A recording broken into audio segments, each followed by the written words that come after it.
everyone, and welcome back to Inside College Admissions, a Scoir podcast. We're excited for you to join us today for another conversation in our Deans of Admission series. You'll hear from our guests about the fall semester during a pandemic, the admissions process, how schools are adapting, suggestions and advice for families, and much more. Our strategic advisor, Peter Van Buskirk, will guide us through the conversation today with our special guest. Now over to Peter for today's interview. Welcome to Inside College Admission, conversations with admission leaders about matters affecting the college-going process. My name is Peter Van Buskirk. Earlier this year, I was able to chat with 20 deans of admission about the challenges posed to their institutions by the emerging coronavirus. Today, I'm pleased that Todd Rinehart, who is the Vice Chancellor for Enrollment at University of Denver, and also happens to be this year the president of the National Association of College Admission Counseling, has been able to break away from his credential review process to update us on the college admission situation at University of Denver during this era of COVID-19. So Todd, welcome. Glad you could be with us. It's great to be here. It's, boy, Peter, it's, the number of times that you and I have connected over the years. These two, though, are when we connected in the spring and then now again in the winter. I don't think we're going to ever forget these anytime soon. Just we might have to listen to these interviews again, though, 10 years from now, just to not that we want to relive some of these moments, but it'll be interesting just historically to see how we look back on this time period. That's true. They will have a good shelf life in our archives. That's for certain. They will. It might be a shelf we never want to refer to. Well, let's kind of reflect a little bit on that. We talked in the spring about what was beginning to develop in a pretty significant way as the pandemic, and you talked about the need for the institution to pivot, but also for those in admission to do so. How has your pivot gone so far? I think we're really pleased and fortunate. Really good planning. Mm-hmm. And it led to a lot of good things. Like all universities and colleges, we had some challenges, but for the most part, we had a really sound plan. I think 2/3 of our classes were either in person or a hybrid, where at least a portion of your week would be in person in that class. And then we had about 1/3 that were completely online. Mm-hmm. And we did have our first year students in the residence halls, and those buildings were definitely de-densified. So we normally require students to live on campus their first 2 years. Sure. A lot of our second year students moved off, and we're in the city, but our campus is more in a residential neighborhood. So our second year students were able to get some friends, get an apartment or a house somewhere in the neighborhood. And that allowed our first year students basically to take over all the buildings on campus. So we had them in first and second year buildings, but they at least got to have kind of a normal as you can onboarding into college and being able to live on campus. And even when they had a class or two that was online, they still were physically here. When we talked in the spring, I think there was some uncertainty yet about what the turnout would be in September of the new student class. Did everybody show up, or were there some who decided to take some time off?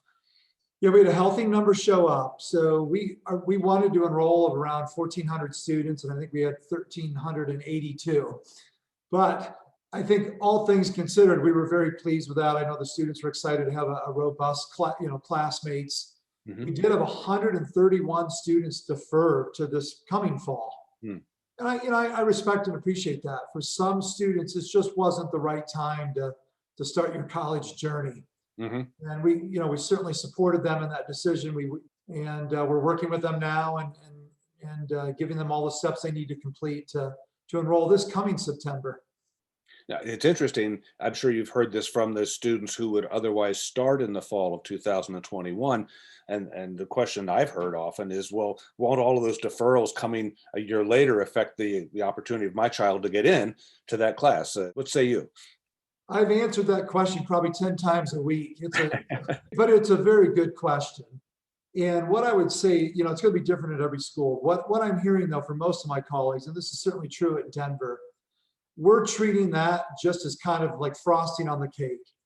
We're going to still try to put our normal admission offers out, the same number of admission offers we have in previous years, still enroll that class of 1,400. And we're kind of thinking those deferrals just kind of come in above and beyond that. And, if this is 1 year an enrollment manager, dean of admission, over enrolls their class, they will not lose their job.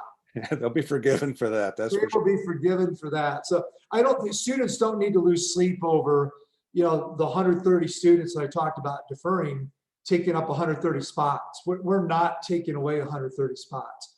And when I've talked to other, directors of admission at other schools, they're saying the same thing, that they are not going to pull back their numbers. Right. You alluded just a few minutes ago to some challenges that came up in that pivot situation. Are any particular challenges that you're able to talk about now that And probably a couple, and I think, one of these we'll dive into more in this conversation, just how the admission team needed to pivot, just in how we engage with students and Mhm. recruit our class. I would say for the university, though, we learned to test frequently, right? The more we tested on a consistent basis, we really kept our kind of things in check, if you will. And just to be clear, you're talking about COVID testing, not standardized testing. Yeah, correct. That's it, Thank too. you for the clarification. We were testing all of our athletes once a week. The main student body was getting tested if they showed symptoms or if they were exposed to a student who had tested positive. So they were not being tested like every week, but they were certainly tested randomly, and then if they kind of fell into one of those scenarios. Mhm. I think the university did a really good job. They set separate housing apart. So we had kind of two types of housing. We had the isolation housing for those who actually were positive. Mhm. And we had the quarantine housing for those who were just exposed. They Mhm. didn't have it themselves.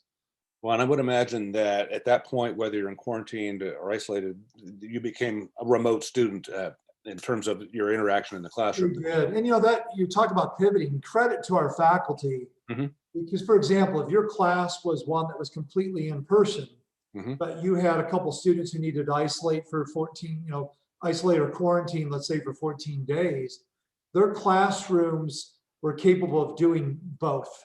Mhm. So those students, when they were in quarantine, were still able to take that class virtually while the rest of the class was there in person. So that's hard to do, though.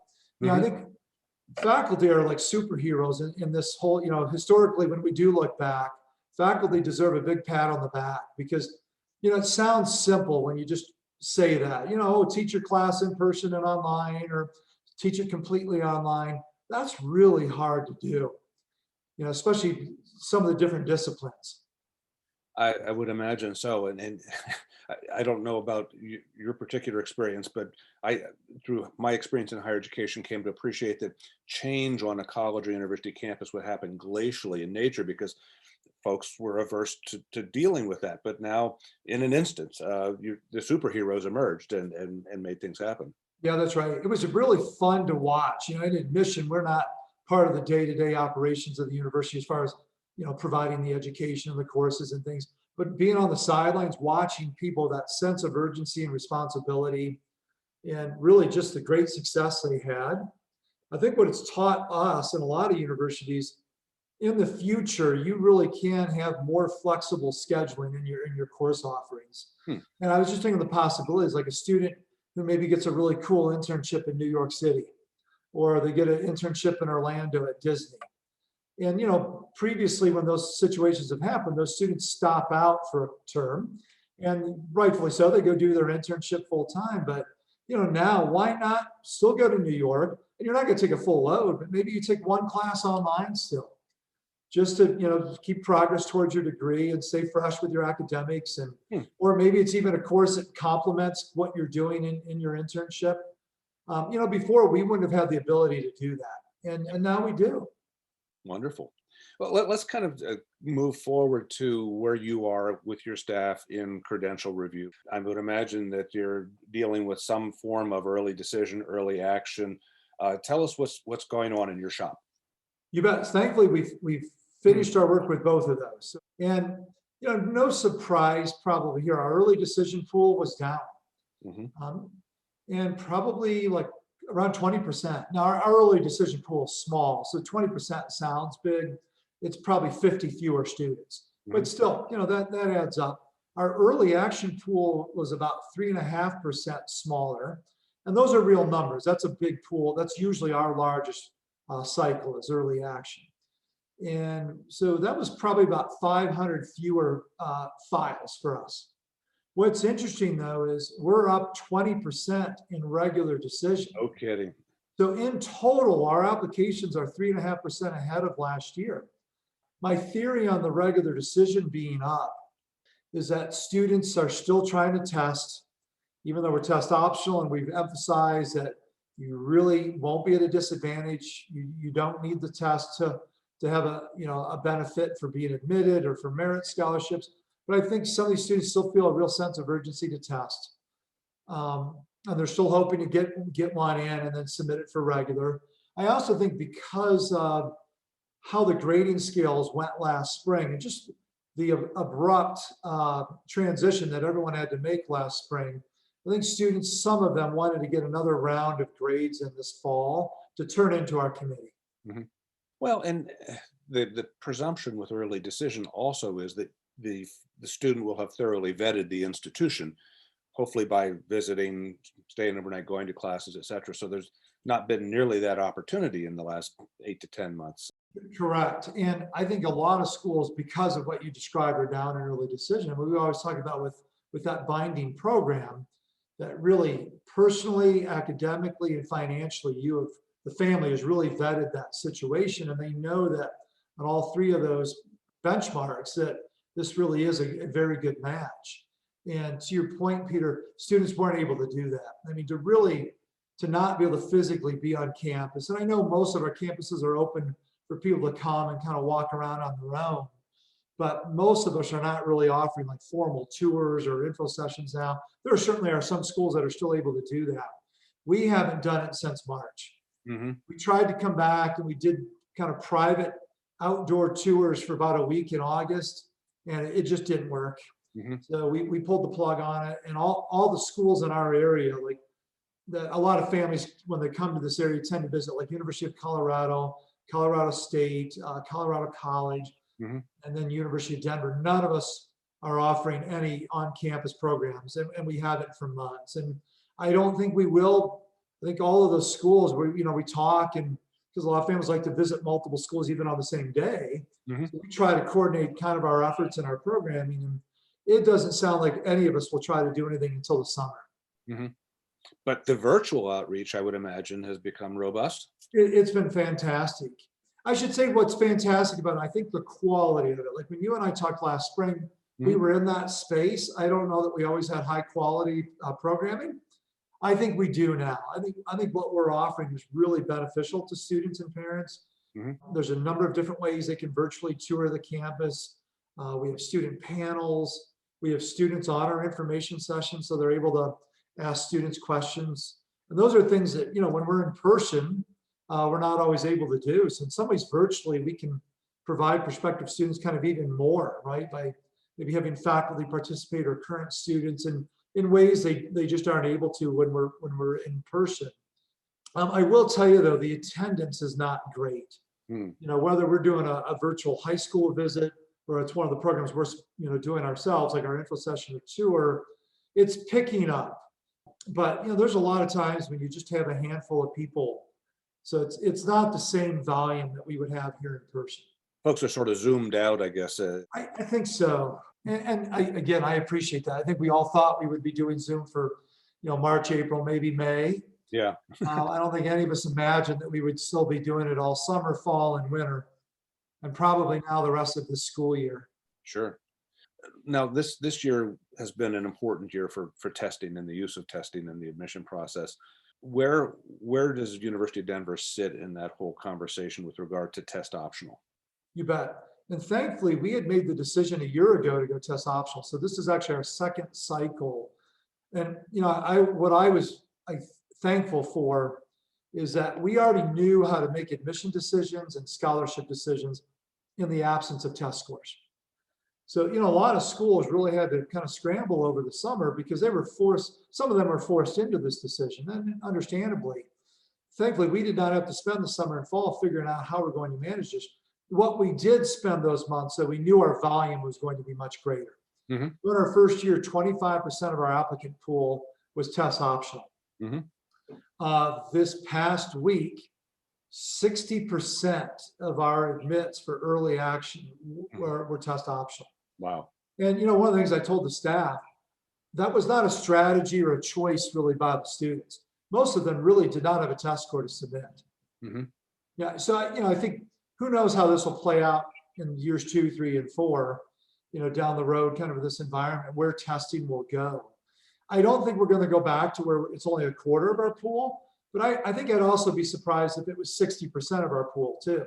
Mm-hmm. That I think, testing will come back in some measure, but, we certainly will remain test optional because we adopted that philosophically Mm-hmm. and as a value. It wasn't because of out of necessity.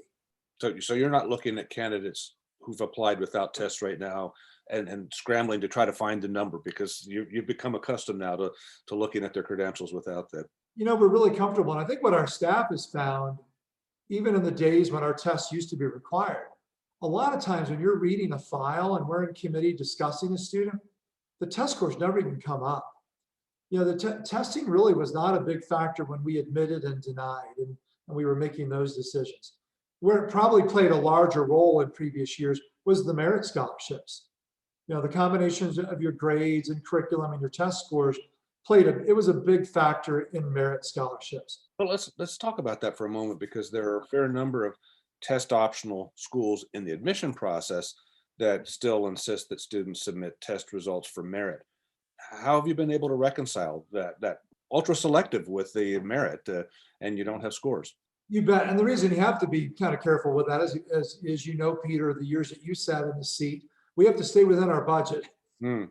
We just can't be giving scholarships out, to everyone.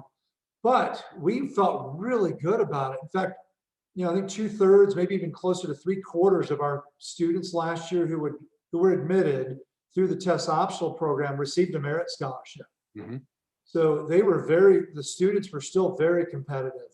And Mm-hmm. it makes sense, right? You're still looking at their curriculum and their grades, and you can make a really good decision. And in some ways, that really should be merit.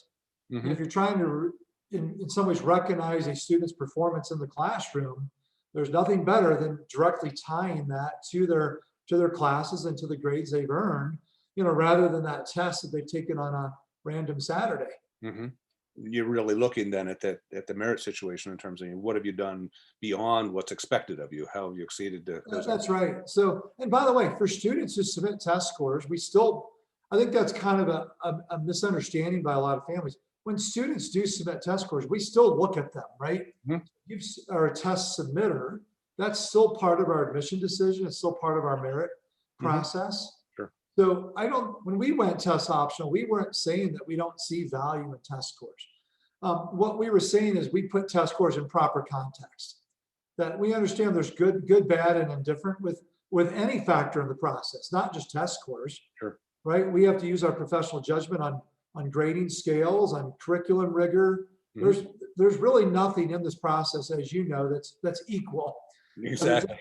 Perfectly comes in a box with a bow on it that you really have to, dig in and do your work. Mm-hmm. I'd like to change directions just a little bit here, Todd. The University of Denver fields a pretty robust athletic program at the NCAA Division I level with some high-profile programs in see if I can get them right. Lacrosse and ice hockey in particular are programs you like to boast about. What's happened there in that recruitment and enrollment process in Division I athletics from your vantage point? Boy, it's been definitely a wild ride. I think for the coaches, what's probably been more challenging for them is the recruiting. Mm-hmm.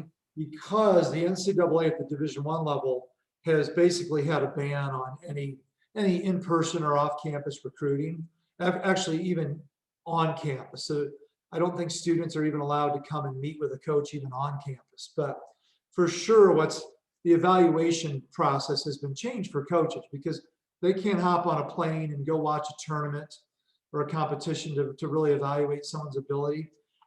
Their recruiting was probably fine for like this past year and this coming fall, because at the Division I level, a lot of your recruiting is 1, 2, and 3 years out even. Sure. So I think where it might be a challenge for them is really more down the road that, once things open up again, they're going to have to really play some catch up. Now, I know the coaches have been doing a lot more on YouTube, watching videos and connecting with athletes via Zoom. So Mhm. they're still recruiting. They like professors have had to get creative and innovative. The coaches have had to do the same thing. And in some ways, maybe it's been better because you're really having some nice personal engagement with students on Zoom. Um, I think where it's tough for the athletes again is not being on campus. Mhm. And I think for some of the athletes, it's been hard. They don't have any videos to even post on YouTube because a lot of the tournaments and their competitions have been canceled. So yeah, it's definitely been a different year. So the colleges and universities that might be more adversely affected now in their recruitment would be maybe the Division II and Division III schools that aren't necessarily picking off students based on their sophomore year in high school performance and getting them to commit. Yeah, at those levels, they're probably still actually recruiting high school seniors. So, Exactly. so yeah, I would think that would be hard. I think, but again, for the coaches and the athletes, but everyone's creative and flexible, and they're going to make it work. Trust me, they're going to fill their rosters next year, and kids will find homes. But it's definitely a different scenario. Absolutely. Now, in your role as current president of our national association, the National Association of College Admission Counseling, is there anything that you would observe to our listeners today about sort of the landscape in general with regard to college planning, college enrollment for this particular time period? I'd say, Peter, first of all, I'm just so proud of our profession, how they have rallied to Hmm. try to make this work. And certainly we have our ulterior motives, and we're trying to make it work for our own campuses too. But I've seen so much empathy and flexibility and willingness to just work with families to really make this as good of a process as possible for the students. And I think some of the things we're observing is troubling a little bit. Students are, for the most part, are going to find a way to still apply and make decisions and find their way to college campuses next fall. Early on in the data, I think what concerns us a little bit, the students who are applying and kind of finding their way right now, I should say the ones we're seeing who aren't doing that are low income families, first generation families, students of color. Those numbers are concerning. We have far fewer students applying for financial aid right now. I think when I talk to my colleagues at other schools, kind of those populations I described, they are seeing fewer of those students in their applicant pools right now. So I think some of us are hoping that things will improve with the regular round, that, like all of us right now, life has been tough and we just haven't had time to apply at college or to, do any number of things, that hopefully those numbers will improve as people with maybe a longer window of time will apply regular and they'll apply for financial aid. But I can tell you at Denver, we're not going to sit back and just hope that happens. That we really are trying to do additional outreach to make sure, hey, how can we support you? What might be a barrier for you that we can help with? And I know nationally there's a lot of colleges and universities doing the same thing. So I'm proud of NACAC. I'm proud of all the high school students, the grit and perseverance and the lessons they're learning right now. When they're 40 and 50 years old and they're managing their jobs and their families, and they're building some good skills right now to handle some of their future problems. Well, they're living in important moments of history as well. And well, let's kind of maybe tie a bow on this a little bit. As you reflect on these times, you reflect on the young people who are resilient and moving forward. There's still going to be those who are perhaps paralyzed by the enormity of it all. What kinds of things, maybe one or two questions or considerations, would you urge families to think about as they approach the process? Things that they ought to try to understand better for themselves before they get into serious decision making. You bet. I think just overall, and this would be the same advice probably every year, Hmm. do your homework. And it might not be in person, right? You're going to have to do it on websites and on social media and just through these virtual programs. But you're making a 4-year decision for the most part. So you don't want to take that lightly and just wake up one morning and choose a school. Hmm. You really, some of those things we mentioned earlier, like personally and academically and financially, and all the things that you deem important, the factors that are important for your growth and your happiness, you want to still find ways to answer those questions for the different schools that you're considering. With the pandemic, though, I think some other questions that you could ask that are appropriate at the time: what does diversity and equity and inclusion look like on your campus? How is that changing now during this pandemic? How will I belong on your campus, and Mhm. how can I contribute to change? I think that's an important question. Clearly this has put some pressure on university budgets. So I think it's fair to ask, what experiences have students had in the past that maybe won't exist in the future because of budget cuts? Mhm. Is there anything about, like, in student affairs or with intramurals or in the classroom, has anything significantly been cut that would maybe change the value or just the benefits of coming to your school? And colleges and universities need to be transparent about that information. With that said, I'm hoping that most of us, these budget cuts are real, but they're temporary. Mhm. That, once we get to this place where enrollments have returned, and a lot of your auxiliary revenue, like, for example, you mentioned our hockey and lacrosse, we sell our stadiums out for those. We've lost millions of dollars just in fan revenue, Mhm. just even coming to our athletic events. We have a phenomenal performing arts center on our campus.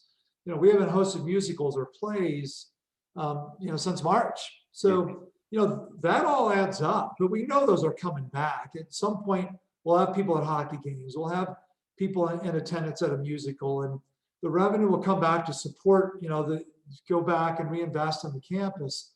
But temporarily, there probably will be some changes. I would say at Denver, thankfully, the changes are probably all behind the scenes that wouldn't affect a student. Mhm. Probably a student wouldn't, directly even notice. Like cutting our retirement benefits, for example, right? That doesn't affect the classroom experience or the student experience. I mean, that's real for me. Right.